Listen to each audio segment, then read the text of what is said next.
السلام عليكم البنات، كي دايرين؟ لاباس عليكم؟ نتمنى يا ربي يلقاكم هذا الفيديو ديالي بخير وعلى خير. مرحبا بكم في قناه الشهيوات نعيمه بكرم. اليوم البنات بغيت نشارك معكم هذا بغرير بهذه الطريقه اللي هي سهله والمقادير بساط. بسم الله على بركه الله. غادي ندوزو للمقادير التاليه. بالنسبه للمقادير اللي غادي نحتاج لهذا بغرير، عندي هنايا 500 غرام ديال السميده رقيقه كما كتشوفوا غربلتها. نحتاج هنايا واحد الكاس ديال الدقيق الفينو كما كتشوفوا. هنا غادي نحتاج واحد الكاس ديال الدقيق الفورس، حتى هو عبرته بالكاس العنبه بحال هكا.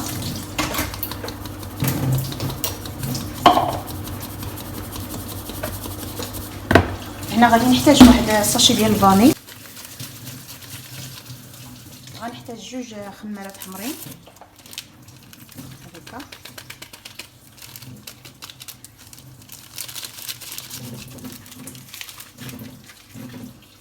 غندير شويه ديال الملحه، غندير شويه ديال الخميره ديال الفوريه، جايبه معلقه ديال الخميره الفوريه بحال هكذا.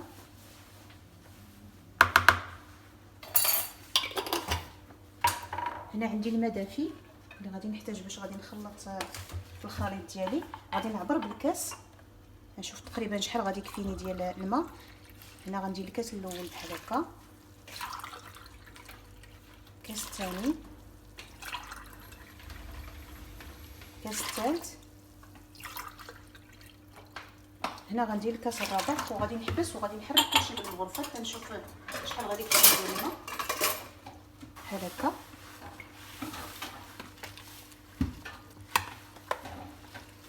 بحال هكا.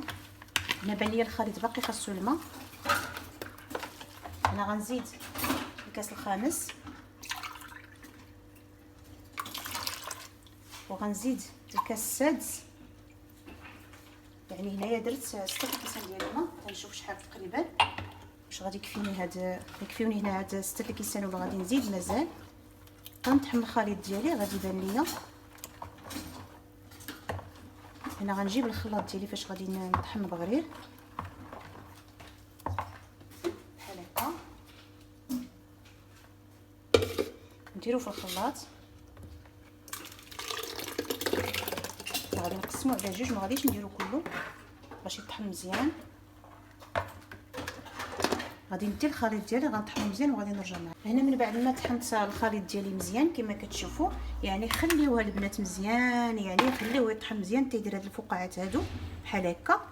غادي نخوي في هاد الاناء هكا. انا راه الخليط ثقيل شويه. هاد الخليط اللي بقى ليا غادي نزيد عليه واحد كاس اخر ديال الماء. يعني هنا في مجموع الكيسان اللي درناهم هما 7 كيسان، نديرو بحال هكا. ها هو غادي نديرو في الخلاط باش نطحنوه كما كتشوفوا بحال هكذا. غادي نديه نطحنو حتى هو مزيان كما قلت لكم البنات، تيدير لي هذوك الفقاعات. يعني خليو الخليط ديالكم ديال البغرير يطحن مزيان. هنا من بعد ما طحنت الخليط ديالي كما كتشوفوا غادي نخلطو مع هذا الاول اللي ديجا طحنته بحال هكذا. هنا بان ليا الخليط باقي ثقيل شويه، غنزيد ليه مازال واحد شويه ديال الماء حاجتي بالخليط يجي خفيف شويه. عندي هنا الكاس الثامن ديال الماء كما كتشوفوا.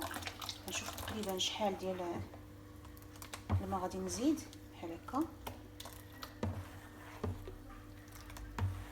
كنظن على هاد نص كاس واقيلا اللي زدت راه كافي بحال هكا.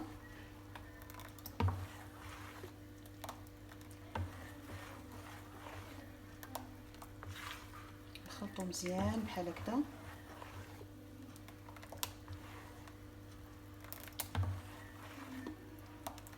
يعني هاد نص كاس راه كافي كما كتشوفوا معايا البنات. يعني في المجموع الكيسان اللي درت هنا درت 7 كيسان ونص ديال الماء مع نص كيلو ديال السميده الرقيقه والكاس ديال الدقيق الفينو والكاس ديال الفورس. هما المقادير البنات ديال هذا البغرير.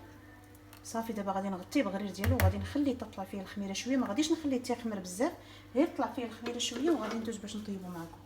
هنا البنات من بعد ما دازت واحد 20 دقيقه على بغرير ديالي كما كتشوفوا بحال هكا.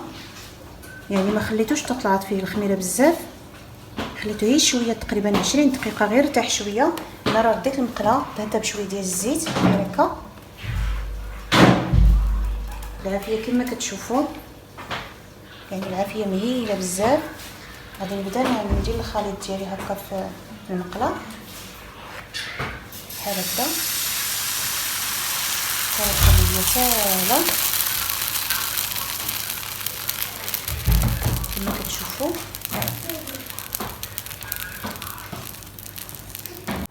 هنا البنات كما كتشوفوا البغريره ديالي من بعد ما تحمرات بحال هكا غادي نحيدها. شوفوا ما شاء الله جا بحال الشهده.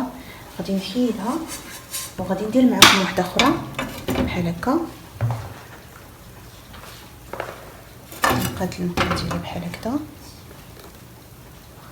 يعني كنهز القياس ديالي هكا كندير ليه هكذا وغادي نخليه كما كتشوفوا.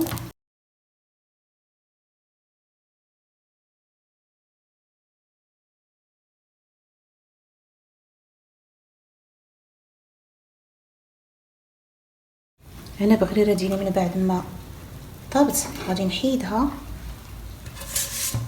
غادي ندير معكم واحده اخرى. دائما كنحيركم الخليط هو الاول، عاد كنهزو القياس اللي غادي نديرو في المقله ديالنا بحال هكا كما كتشوفوا. غادي نستمر البنات انا بهذه الطريقه هذه تنكمل الخليط اللي عندي وغادي نرجع معكم.